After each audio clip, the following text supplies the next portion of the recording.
ఏం చెప్పుకుంటున్నారు? భారతదేశంలోనట రేవంత్ రెడ్డి ఉద్దారకం వల్ల తెలంగాణ నెంబర్ 1 అయిందట వరిధాన్యం ఉత్పత్తిలో.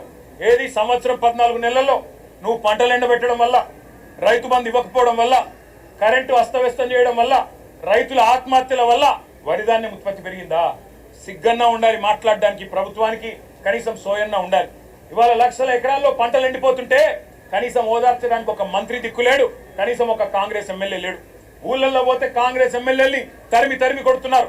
ఏది రైతు బంధు, ఏది రుణమాఫీ, ఎక్కడ తెచ్చిండ్రు మీరంతా అని చెప్పి ఊళ్ళల్లో ఇవాళ తరిమి కొడుతున్న పరిస్థితులను దాచిపెట్టే ప్రయత్నం గవర్నర్ గారి ప్రసంగం ద్వారా చేసిన మాట.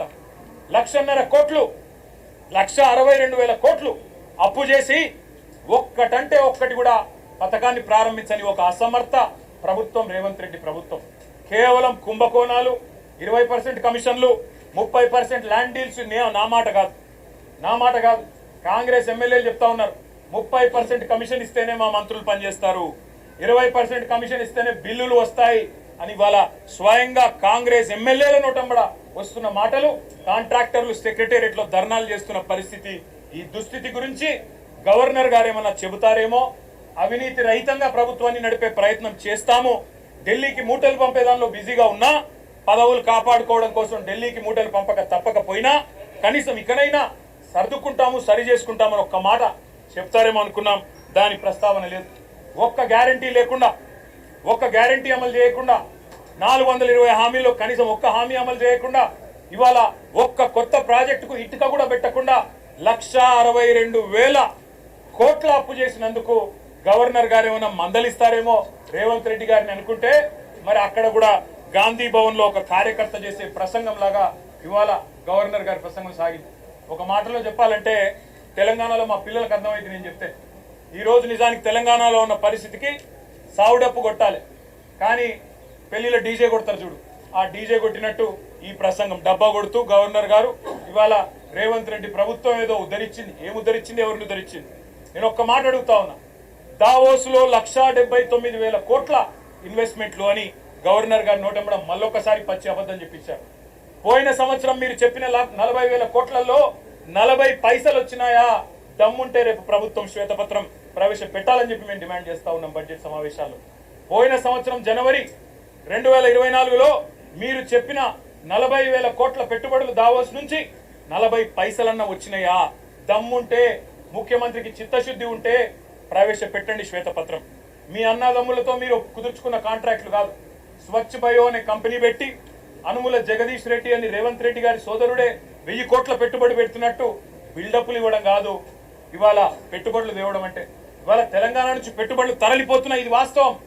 కేయిన్స్ అనే సంస్థ మేమానాడు కష్టపడి మైసూరు నుంచి పట్టుకొస్తే 3,700 కోట్ల పెట్టుబడి ఇవాళ సెమీ కండక్టర్ పరిశ్రమ గుజరాత్ కు తరలిపోయింది, దొలేరాలో పెట్టుబడి పెట్టింది. కార్నింగ్ అనే పరిశ్రమ 1000 కోట్ల పరిశ్రమ మేమానాడు పట్టుకొస్తే ఈరోజు తమిళనాడుకు పోయింది. ఆ పరిశ్రమ చెన్నైలో పెడతా ఉన్నారు. అదేవిధంగా ప్రీమియం ఎనర్జీ అనే కంపెనీ 1,700 కోట్ల పెట్టుబడి సోలార్ కంపెనీ ఇవాళ ఆంధ్రప్రదేశ్కి తరలిపోయింది. వాస్తవాలు ఇట్లా ఉంటే 1,79,000 కోట్ల పెట్టుబడులు, 1,79,000 కాదు కదా, 1,79,000 కోట్లు కాదు కదా. ఈ ప్రభుత్వం ఎంత అసమర్థ ప్రభుత్వం అంటే కొత్తగా ఒకరు కూడా పెట్టుబడి పెట్టడానికి ముందుకొచ్చే పరిస్థితి లేదు. వీళ్ళ ఆర్ఆర్ ట్యాక్సులు, వీళ్ళ కమిషన్లు, వీళ్ళ దాడికి తట్టుకోలేక నిర్మాణ రంగం కుదేలైపోయింది. రియల్ ఎస్టేట్ మొత్తం అస్తవ్యస్తం అయిపోయింది. ఇప్పటికే నిర్మాణ రంగం పూర్తి స్థాయిలో పడిపోయిన పరిస్థితి. ఇంకోవైపు ప్రభుత్వమే స్వయంగా చెప్తా ఉంది ఇప్పటి వరకు తమ ఫిస్కల్ టార్గెట్లు రీచ్ కావడం లేదని బడ్జెట్ లో కూడా చెప్తారని అనుకుంటా ఉన్నాం. కాబట్టి పరిస్థితి ఏమో ఇట్లా ఉంటే ప్రతి పదం గవర్నర్ గారితో ఈరోజు చెప్పించింది అబద్ధం, ప్రతి మాట ఈరోజు గవర్నర్ గారి నోటంబడ వచ్చింది అసత్యం, ప్రతి వాక్యం పచ్చి మోసం. మరి మోసం చేసింది ఇవాళ తెలంగాణ ప్రజల్ని మాత్రమే కాదు, గవర్నర్ గారిని కూడా ఈ రాష్ట్ర ప్రభుత్వం మోసం చేసింది, గవర్నర్ గారిని కూడా అవమానించింది. ఇంకొక మాటలో చెప్పాలి అంటే దశ దిశ ఏదీ లేని కేవలం ఒక డబ్బాలో గులకరాళ్ళే చూపితే ఎట్లా అయితే సౌండ్ వస్తుందో అట్లాంటి అది పరిస్థితి తప్ప ఇంకొక మాట కూడా లేదు. ఇంకా దారుణమైన మాట, బీసీలను కులగణన పేరుతో వంచి అవమానించి, ఈ మాట మేమనలేదు, ఒక కాంగ్రెస్ ఎమ్మెల్సీ గారంటే ఆయనను కూడా సస్పెండ్ చేసి పారేసినారు. మీరు ఎట్లా తగ్గిస్తారయ్యా? కేసీఆర్ గారి ప్రభుత్వం ఉన్నప్పుడు సమగ్ర కుటుంబ సర్వేలో ఆనాడు 56% ఉన్న బీసీలు ఈరోజు 46 ఎట్లయితారని చెప్పి ఒక ఎమ్మెల్సీ గారు అడిగితే ఆయన తీసుకుపోయి పార్టీలను సస్పెండ్ చేస్తారు. ఇవాళ మేమనడం కాదు కదా, రాష్ట్రంలో ఒక్క బీసీ సంక్షేమ సంఘం మీ లెక్కలు కరెక్ట్ అంటుందా? ఒక్క బీసీ బిడ్డ మీ లెక్కతో ఏకీభవిస్తున్నాడా? అదేవిధంగా మీ ఎమ్మెల్సీలు మీ ఎమ్మెల్యేలైనా కనీసం వాళ్ళైనా ఏకీభవించే పరిస్థితి ఉందా? ఇవాళ కులగణన పేరుతో బీసీలను వంచి వాళ్ళను కూడా మోసం చేసి వాళ్ళ సంఖ్య కూడా తగ్గించి వాళ్ళను ఉద్ధరించినట్టు సోషల్ జస్టిస్ అని ఇవాళ గవర్నర్ గారు నోటెంబడ అబద్ధాలు చెప్పడం అంటే నిజంగా కూడా సిగ్గుచేటు.